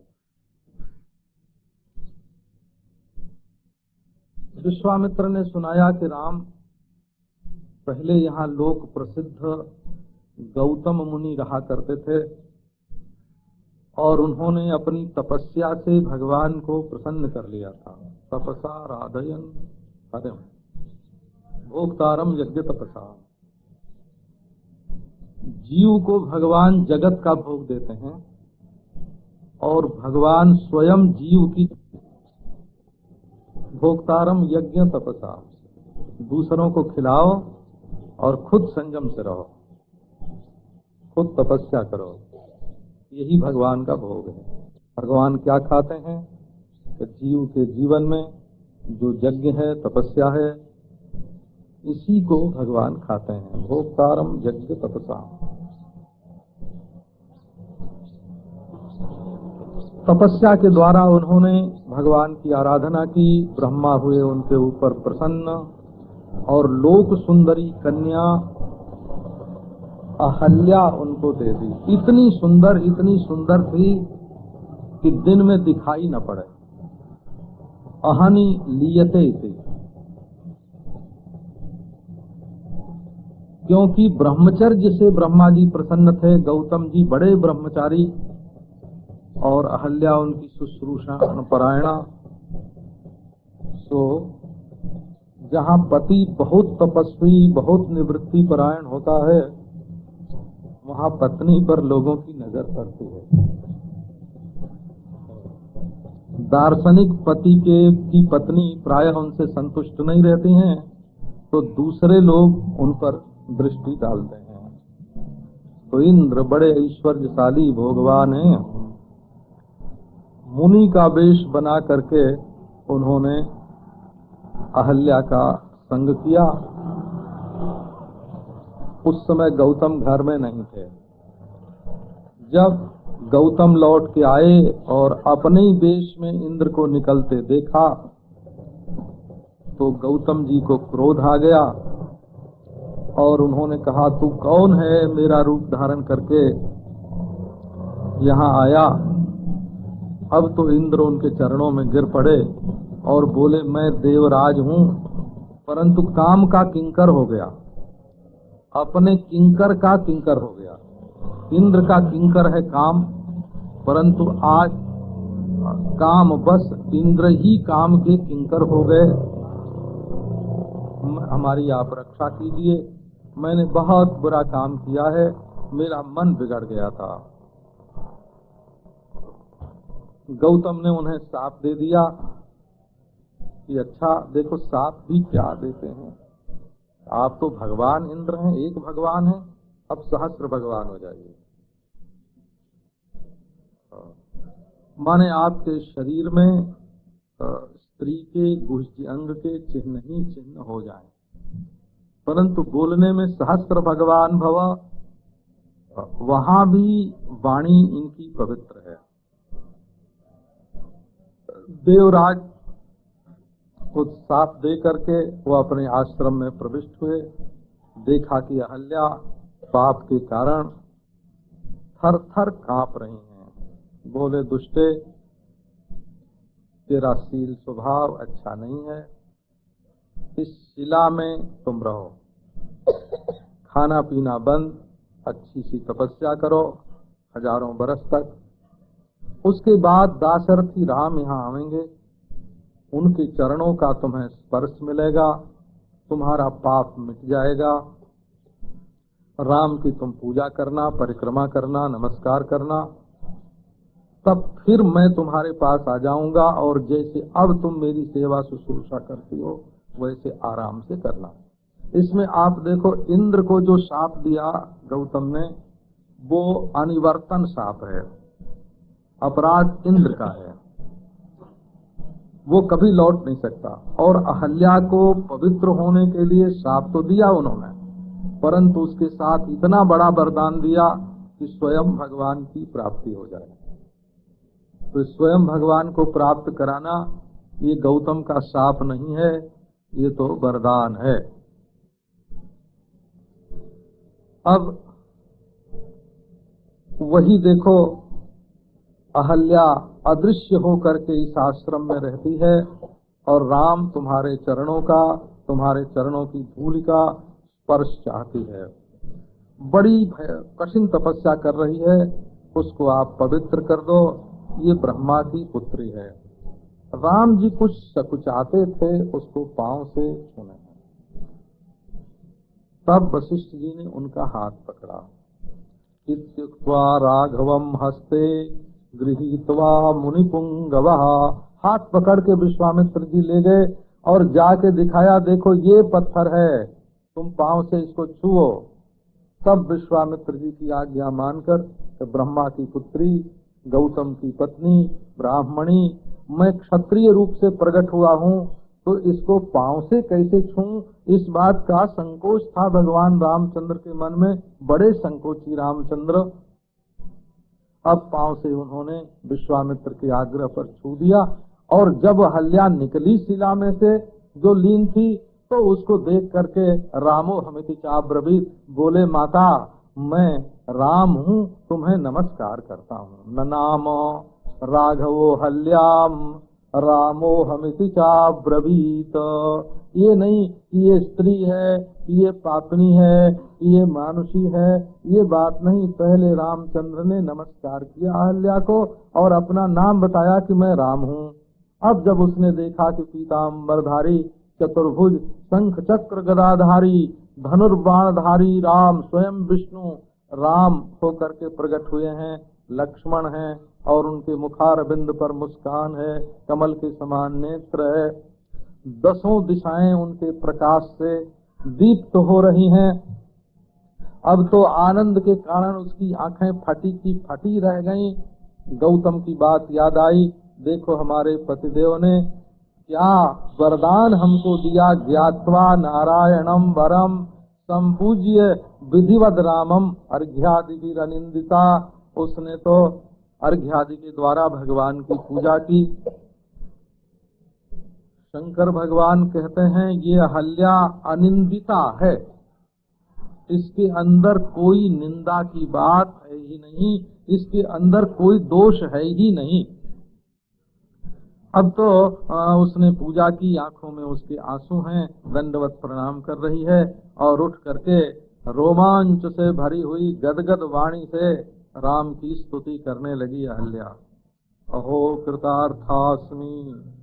राम अध्यात्म रामायण में जो बहुत बढ़िया बढ़िया स्तुति हैं उनमें से एक स्तुति ये भी उत्तम है। हे जगन्निवास, आश्चर्य है, मैं कृतार्थ हो गई। आपके चरण कमल की रज की एक कणिका मुझे छू गई। शंकर आदि के लिए भी जो दुर्लभ है, ब्रह्मा के लिए जो दुर्लभ है, बड़े बड़े महात्मा लोग जिसको ढूंढते रहते हैं, वो चरणों की रज मुझे प्राप्त हुई। राम तुम्हारी लीला आश्चर्यजनक है। तुम मनुष्य बनकर सृष्टि को मोहित कर रहे हो, चरण आदि से रहित होके भी चलते हो और आनंदमय होकर के भी माया फैलाते हो। आपके चरण पंकज पराग से पवित्र गात्रा भागीरथी गंगा जी शंकर ब्रह्मा आदि को पवित्र करती हैं। वही आप आकर हमारी आंखों के सामने खड़े हैं। अपने भागधेय का मैं क्या वर्णन करूं। जो नारायण ये मनुजाकृति मनुष्य के रूप में साक्षात नारायण, आत्मा के रूप में परब्रह्म परमात्मा का साक्षात्कार महात्मा लोग करते हैं। और कई लोग ध्यान में परमात्मा का साक्षात्कार करते हैं। ध्यान में पूजा करना दूसरी बात है, आत्मा के रूप में अनुभव करना दूसरी बात है। अंतर्यामी के रूप में परमेश्वर का अनुभव करके शरणागत हो जाना। बिना अंतर्यामी के अनुभव के शरणागति नहीं होती है। अंतर्यामी की अनुभूति ही शरणागति है और आत्म रूप से साक्षात्कार ही ब्रह्मानुभूति है। और मन में भगवान की ध्येय मूर्ति की पूजा ही मानस पूजा है, प्रेम है। परंतु वो राम जो मनुष्य के रूप में प्रकट हो गए हैं, मैं तो बस रामाभिधेयम रमणीय देहिनम, रामाभिधेय जिनका नाम राम है, जिनका सर्वांग परम सुंदर है, धनुर्धारी पद्म विशाल लोचन है, मैं तो बस उन्हीं का भजन करती हूँ। इनके चरण कमल की धूल वेदों के लिए भी ढूंढने की वस्तु है। यत्पाद पंकज रजहा श्रुतिभिर्विमृग्यम जन्नाभिपंकज भवः कमलासनश्चो यन्नाम सार रसिको भगवान पुरारिः तम रामचंद्र मनीषम हृदय भावयामि। श्रुतियां जिनके चरण कमल की रज ढूंढती रहती हैं, जिनके नाभि कमल से ब्रह्मा की उत्पत्ति हुई, भगवान शंकर जिनके नाम का अभ्यास करते रहते हैं, रसिक हैं जिनके नाम के, उन रामचंद्र की मैं अपने हृदय में भावना करती हूँ। ब्रह्मलोक में नारद आदि शंकर आदि जिनके चरित्र का गान करते हैं और उनकी आंखों से झर झर झर झर आंसू की धारा बहती रहती है। स्वयं बागीश्वरी सरस्वती देवी की आंखों से आनंद के आंसू गिरते हैं और उनके वक्षस्थल उससे सिंचते रहते हैं। आनंद जाश्रु परिषिक्त कुचाग्र सीमा बागीश्वरी च तमहम शरणम प्रपद्ये। मैं उन्हीं की शरण में हूँ। वही परमात्मा पुरुष पुराण पुरुष स्वयं ज्योति माया से मनुष्य के समान बन करके विचरण कर रहे हैं। ये दूसरों पर अनुग्रह करने के लिए। राम क्या है? परानुग्रह है, मूर्तिमान परानुग्रह है। दूसरों का भला करने के लिए ही राम के रूप में वो प्रकट हैं। वही ब्रह्मा विष्णु महेश तीनों बनते हैं और इन्हीं के वक्षस्थल पर लक्ष्मी का निवास है। इन्होंने ही बलि के यज्ञ में एक पांव से तीनों जगत को नाप लिया था। जगत के आदि तुम हो और जगत रूप तुम हो और जगत के आश्रय तुम हो और सब में रहकर सबसे निराले तुम हो। जगतामादिभूतस्त्वं जगत्त्वं जगदाश्रयः सर्वभूतेषु संयुक्त एको भाति भवान परः। आप ओंकार के वाच्यार्थ हैं और वाणी के अविषय हैं और आप ही वाच्य हैं और आप ही वाचक हैं। जब इनमें से एक बात को आदमी पकड़ लेता है तो तब वो ईश्वर के स्वरूप को ठीक ठीक नहीं पकड़ लेता। वो अपने ध्यान के लिए चाहे कुछ भी पकड़ ले, परंतु वाच्य भी वही और वाचक भी वही, शब्द भी वही और शब्दार्थ भी वही, और जगत भी वही और जगत से परे भी वही, और वाणी के ओंकार के वाच्य भी वही और वाणी के अविषय भी वही।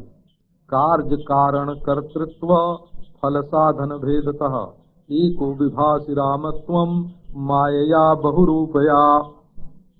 कार्य के रूप में ये जो घट पट स्त्री पुरुष आदि दिखाई पड़ते हैं, ये कार्य हैं वो, और पंचभूत से लेकर प्रकृति तक कारण है और कर्ता है और कर्म का फल है और उन फलों की प्राप्ति के लिए साधन है। इन सब के रूप में एक ही राम भास रहा है। दिखाई पड़ती हैं चीजें दूसरी और देखने वाला बन जाता है। दूसरे को पापी देखता है और खुद पापी हो जाता है। यही माया का खेल है। माया का खेल ही इतना है कि आदमी दूसरे को पापी देखेगा, वो पापी हो कि नहीं भगवान जाने। जो दूसरे को पापी देखेगा वो पापी हो जाएगा। यही माया की ऐसी लीला है कि मनुष्य जल्दी उसमें पार नहीं पाता है। जिनकी बुद्धि माया में ही मोहित हो गई है वो परमात्मा को नहीं जानते हैं, वे राम को मनुष्य मानते हैं। राम तो आकाश के समान है, सर्वत्र, बाहर भी वही भीतर भी वही, निर्मल असंग अचल नित्य शुद्ध बुद्ध मुक्त सत अव्यय। अहल्या ने कहा मैं क्या जानूं महाराज आप कैसे हैं, मैं तो बस सैकड़ों बार आपको नमस्कार करती हूँ। जहाँ कहीं भी मैं रहूं आपके चरण कमलों में मेरी भक्ति बनी रहे। हे भक्त वत्सल, हे पुरुषाध्यक्ष, मैं आपके चरणों में नमस्कार करती हूँ। हे ऋषिकेश, हे नारायण, आपको नमस्कार है। भव भय हरमेकम भानुकोटि प्रकाशम करधृत सरचापम काल मेघावभासम कनकरुचिर वस्त्रम रत्नवत् कुंडलाढ्यम कमल विशद नेत्रम सानुजम राममीदे। लक्ष्मण सहित राम की मैं स्तुति करती हूँ। इसी से संसार भय की निवृत्ति होती है। कोटि कोटि सूर्य के समान प्रकाश है, हाथ में धनुष बाण है, काले मेघ के समान शरीर की शोभा है, पीतांबर धारण किए हुए हैं, रत्नों से युक्त कुंडल कान में। इस तरह उसने स्तुति की, परिक्रमा की, प्रणाम किया। अब तुरंत गौतम जी महाराज से उसकी भेंट हो गई। गौतम जी उसी समय आ गए, ऐसा वर्णन वाल्मीकि रामायण में है। ये अहल्या का स्तोत्र जो प्रेम से पढ़ता है वो सारे पापों से मुक्त हो जाता है और परब्रह्म का अधिगम उसको प्राप्त होता है। परमात्मा के अनुग्रह के सामने कोई मनुष्य छोटा नहीं होता है, न पापी होता है न साफी होता है। वो तो जिसको परमात्मा की कृपा अनुग्रह जिसको दिखाई नहीं पड़ता, उस अंधे को ही दुनिया में बुराई बुराई दिखती है।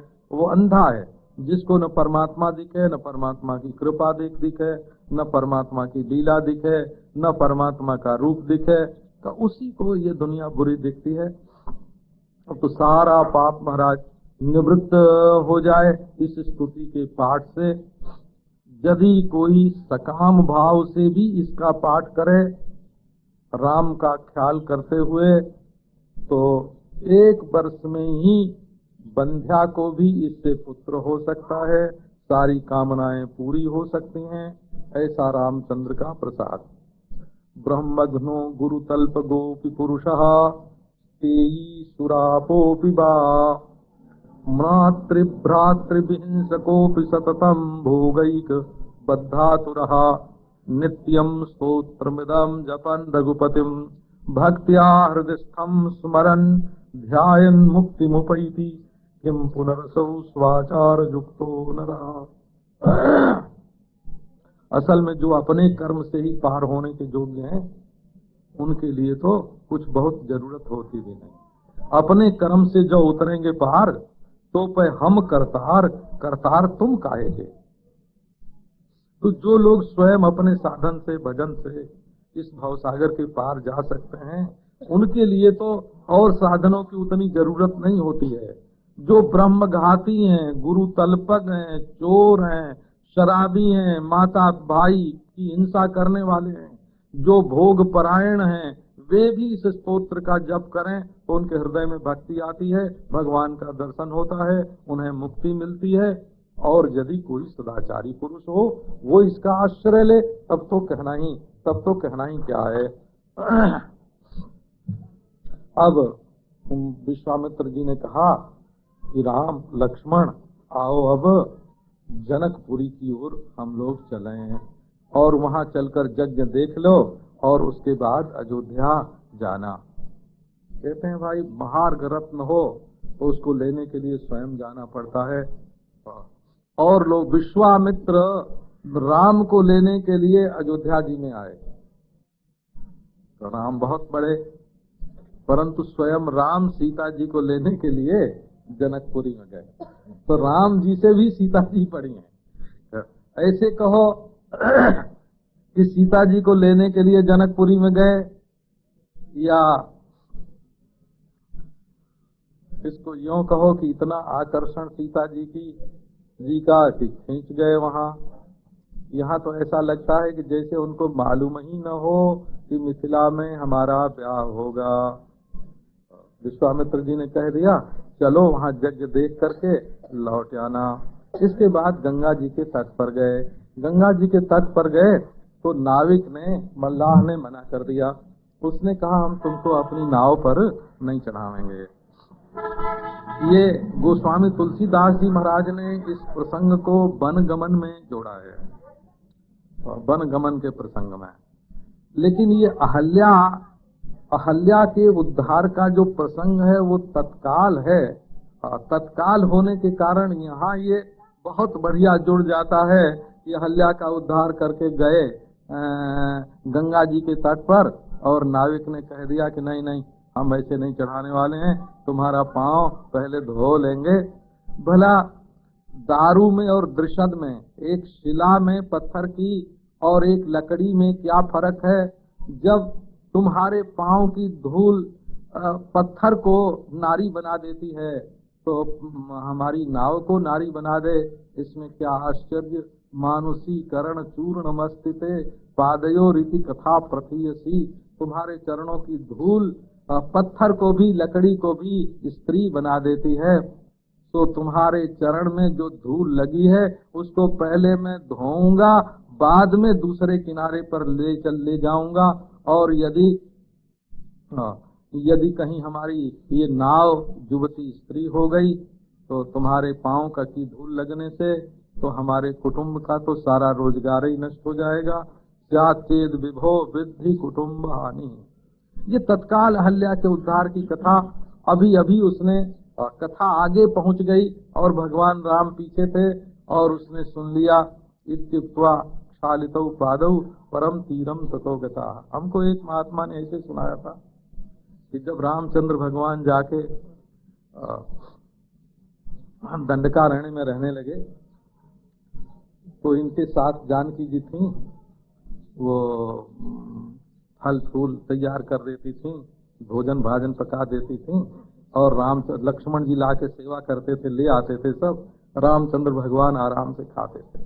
तो सब ऋषियों के मन में ऐसी इच्छा उदय हुई कि देखो अकेले अकेले हम लोग भजन करते हैं तो फल फूल ले आओ, अपने आप रसोई बनाओ, खाओ, भजन में बड़ी बाधा पड़ती है।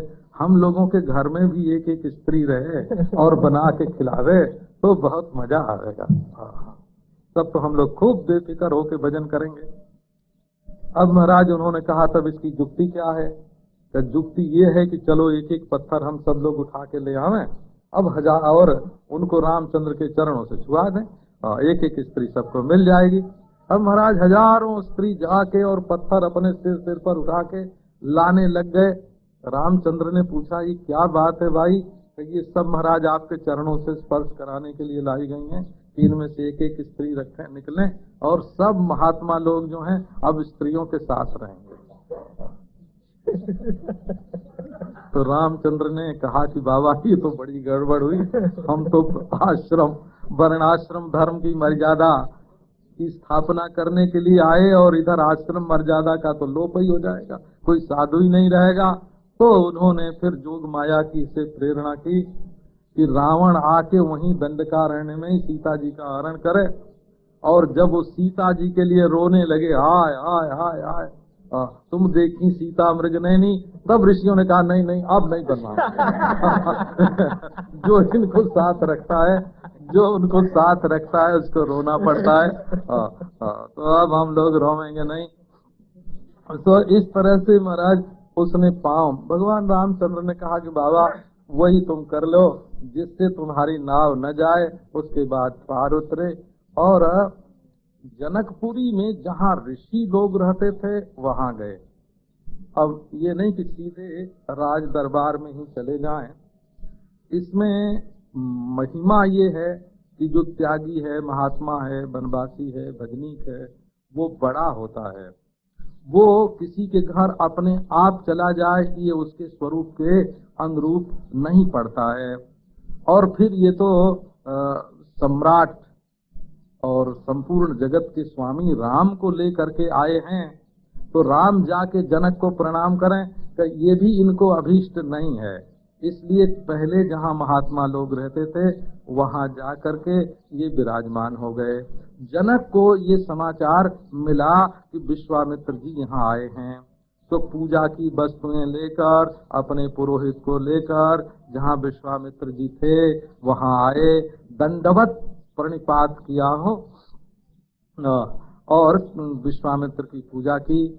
और रामचंद्र लक्ष्मण को देख करके गोस्वामी जी ने तो इसको ऐसा संभाला है कि जब जनक आए विश्वामित्र के पास तो राम लक्ष्मण थे ही नहीं, वो चले गए थे कहीं फुलवारी में फूल लेने के लिए।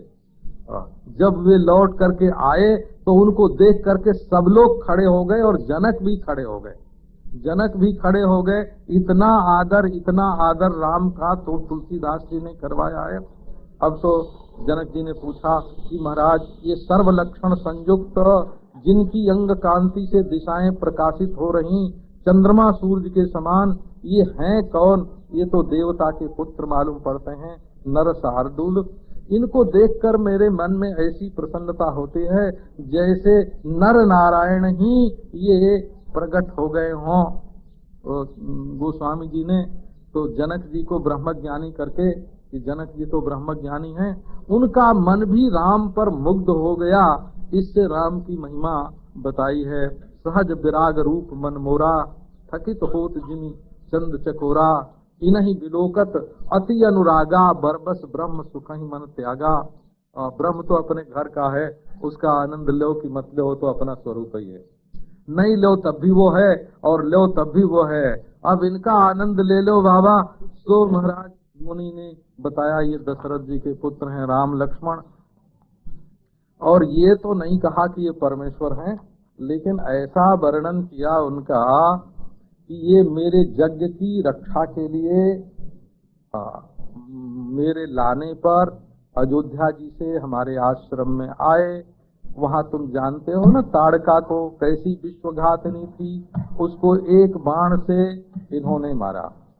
और ये भी बताया कि मैं नोदितो मेति विक्रमा, अपने आप नहीं मारा, नहीं तो ये शंका होगी स्त्री को क्यों मारा, मेरी प्रेरणा से मारा, और इसके बाद मेरे आश्रम पर आकर सुबाहुवादी जो यज्ञ हिंसक थे उनको मार दिया, मारीच को समुद्र में डाल दिया, और गंगा के तट पर गौतम के आश्रम में आए, और वहां गौतम की पत्नी जो शिला रूप हो गई थी उसको अपने चरण कमल के स्पर्श से मनुष्य रूपिणी बना दिया। पुरोहित का भला राम जी ने पहले ही कर दिया है। ये जो जनक जी के पुरोहित थे सतानंद जी, इनकी माँ ही थी अहल्या, पत्थर हो गई थी। तो अब देखो जहाँ विवाह करना हो वहाँ जो पुरोहित होते हैं, शास्त्री होते हैं, वो पक्ष में होने चाहिए ना। तो सतानंद जी तो बड़े ही कृतज्ञ हैं, बोले हमारी माँ का उद्धार कर दिया इन्होंने, तो हम एक विवाह हम विवाह जरूर करावेंगे। ऐसी महाराज अहल्या की बात भी विश्वामित्र जी ने खुले में कह दी, और उसने सम्यक पूजा की। तुम्हारे घर में ये आए हैं माहेश्वर धनुष का, शिव जी के धनुष का दर्शन करने के लिए। बड़े बड़े राजा लोग आकर उसका दर्शन करते हैं और उसकी पूजा करते हैं, ये इन्होंने सुना है। तो आप शिव जी का धनुष इनको दिखाइए। देख करके ये अयोध्या चले जाएंगे, क्योंकि अब अपने पिता से मिलना चाहते हैं। ये नहीं कि धनुष तोड़वा दो कि ब्याह कर दो, ऐसे कुछ नहीं कहा विश्वामित्र जी ने। बोलने की भी तो मन में सब है। राम भी जानते हैं ब्याह होगा, विश्वामित्र भी जानते हैं ब्याह होगा, पर बोले नहीं नहीं, ये तो सिर्फ धनुष का दर्शन करेंगे, बड़े कौतूहल से आए हैं और फिर चले जाएंगे। तो राजा ने कहा कि ये तो दोनों पूजा करने के योग्य हैं। पूजा रहाविति पूजया, ये सदर्घ्या भवंती में ये भी हैं, इनको विशिष्ट पुरुष हैं, इनका अर्घ्य दान करना चाहिए, इनको इनका पांव धोना चाहिए। पूजया मास धर्मज्ञों विधि दृष्टे न कर्मणा, शास्त्र में जैसा अतिथि के सत्कार का, श्रेष्ठ अतिथि के सत्कार का जो विधान है, उसके लिए गाय ला करके सामने करना, उसका स्वागत बोलना और उसका पांव धोना, ये सत्कार की पद्धति पहले यही होती थी।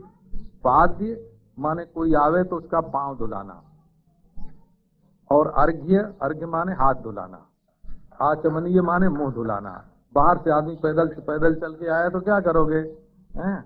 तो उसका पांव धुलाना और उसका हाथ धुलाना और उसका मुंह धुलाना, ऐसे। अच्छा, स्नान करने की आवश्यकता हो तो स्नान कराना, वस्त्र देना, सुगंध देना, ये सब जो सत्कार की पद्धति है उसी को पूजा कर सकते हैं। अब इसके बाद उन्होंने मंत्रियों को आज्ञा दे दी कि शंकर जी का धनुष यहाँ लाया जाए। अब मंत्री लोग जब चले गए, एकांत हुआ, तब राजा ने विश्वामित्र से कहा कि महाराज ये धनुष का दर्शन करेंगे सो तो ठीक है, लेकिन कहीं ये उस पर ताप चढ़ा दें तो मैं अपनी पुत्री सीता का विवाह इन्हीं के साथ कर लूं। अब तो विश्वामित्र जी मुस्कुराए, राम की ओर देख करके मुस्कुराए, बोले भाई पहले धनुष दिखाओ तो सही, ये बड़े तेजस्वी हैं, पता नहीं क्या करें। तो इतने में 5000 आदमी और घंटा घड़ियाल के साथ मणि वज्रादि भूषित उस धनुष को लेकर के आए। मंत्रयतांबरा, ये भी एक पद्धति है। महात्माओं को पहले से काम करने का ख्याल तो होता है कि ये काम करेंगे, लेकिन उसको जाहिर नहीं करते हैं। मंत्र गुप्ती जो है ना, अपने विचार को गुप्त रख लेने का सामर्थ्य, ये बहुत बड़ी चीज है। अब तो राम को ले जाकर के मंत्री ने दिखाया कि ये धनुष है। राम जी बड़े खुश हुए और उन्होंने अपनी कमर कस ली और बाएं हाथ से खेल खेल में धनुष को उठा लिया और उस पर ताप चढ़ा दी, ज्या का आरोपण कर दिया। आरोपयामास गुणम पश्यत्वखिल राजसु, सब राजा जो वहां आए हुए थे वो देखते ही रह गए, और दाहिने हाथ से जरा सा उन्होंने जो ज्या को खींचा महाराज, तो वो तांत तो मजबूत निकली और धनुष कमजोर। तांत खींची और धनुष टूट गया।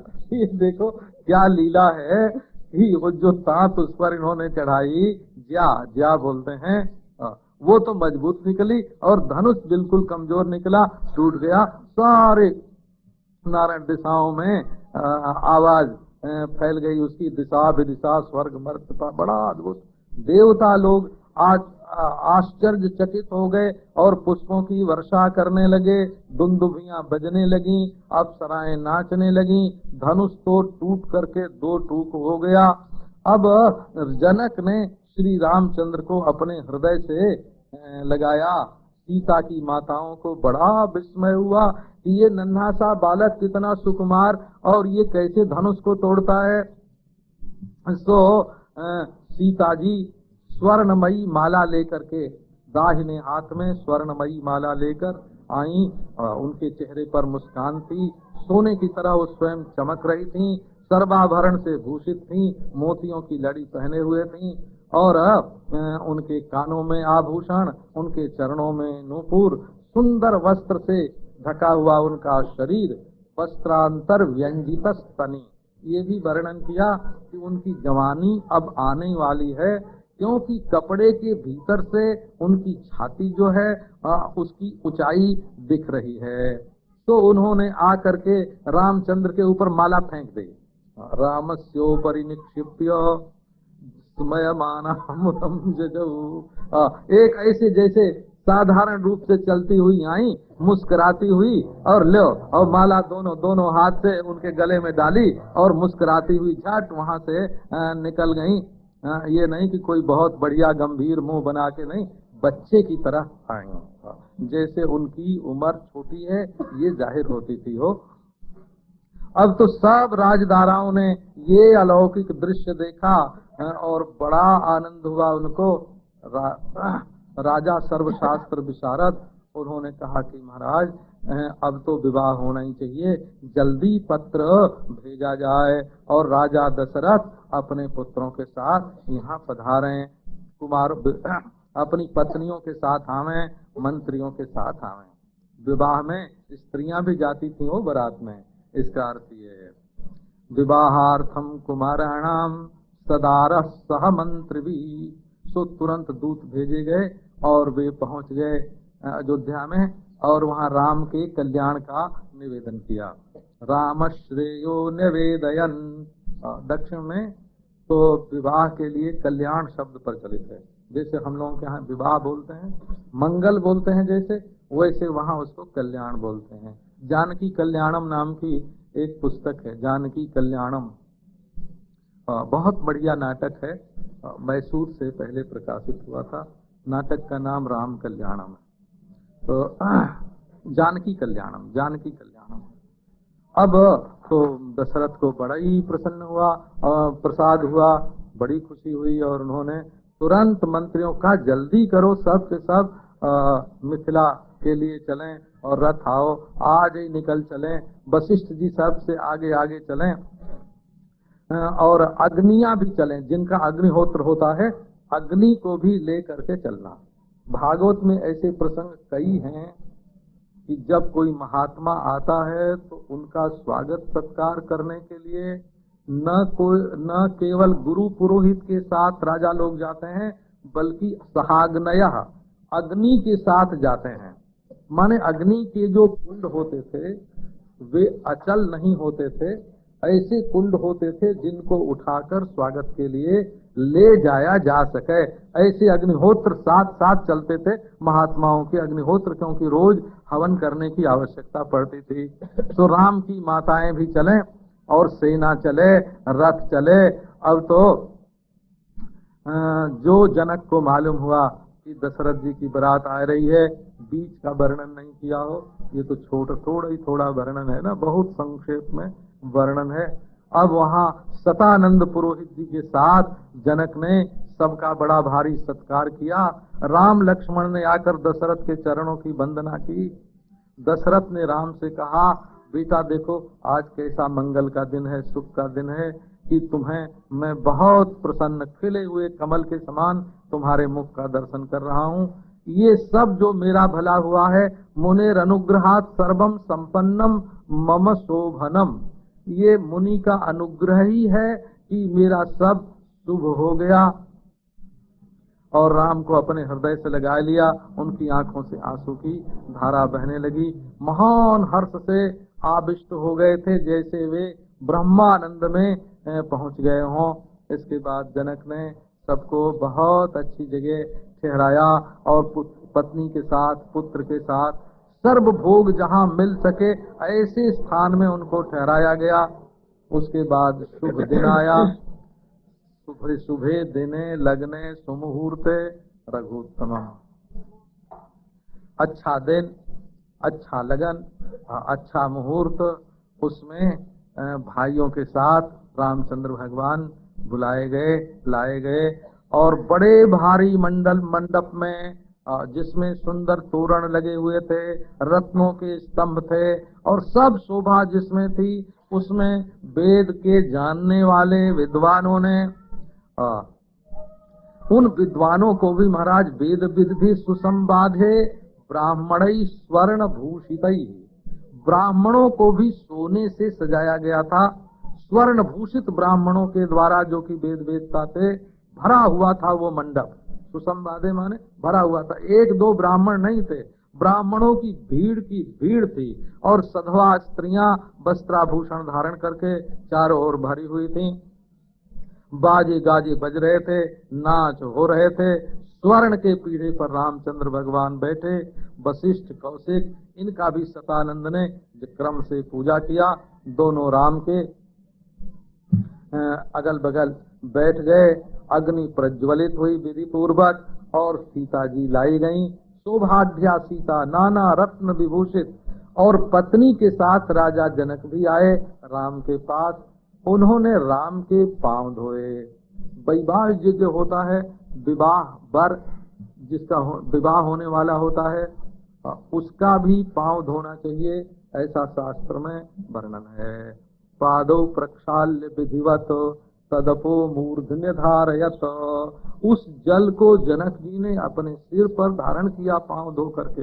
ये भी एक वैदिक संस्कार, वैदिक परंपरा के अंतर्गत आता है, क्योंकि दूल्हे को मनुष्य नहीं मानते हैं, दूल्हा तो साक्षात नारायण का स्वरूप है।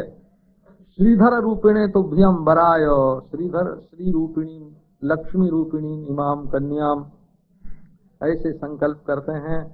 अब ये तो वो जल है जिसको शंकर जी ने, ब्रह्मा जी ने अपने सिर पर धारण किया, बड़े बड़े ऋषि मुनि धारण करते हैं। वो जल आज जनक जी ने स्वयं अपने हाथों से भगवान के चरणारविंद को धो करके धारण किया। अब इसके बाद हाथ में सीता जी का हाथ ले लिया। ये इससे जो लोग इस तरह का वर्णन करने से वैदिक संस्कृति में विवाह कैसे किया जाता है, तो इसकी परंपरा जो है तो वो मालूम पड़ती है। हाथ में अक्षत है, जल है, सीता जी का हाथ है, और पाणी ग्रहण के विधान से, जैसा विवाह का विधान है शास्त्र में, वैसे उन्होंने कन्या दान किया। रामाय प्रददौ प्रीतिया पाणी ग्रह विधानतः, पाणी ग्रहण का जो विधान है, हाथ से हाथ मिलाना, हाथ से हाथ पकड़ना, बल्कि पाणी निपीड़न का तो अर्थ होता है थोड़ा दबा देते हैं, हाथ पकड़ के जोर से दबाते होंगे तब न पाणी निपीड़न हो तो तुरंत मन जाग गया, सजग हो गया, दबाने की वाले की ओर दृष्टि चली गई, अरे ऐसे कैसे दबाते हो।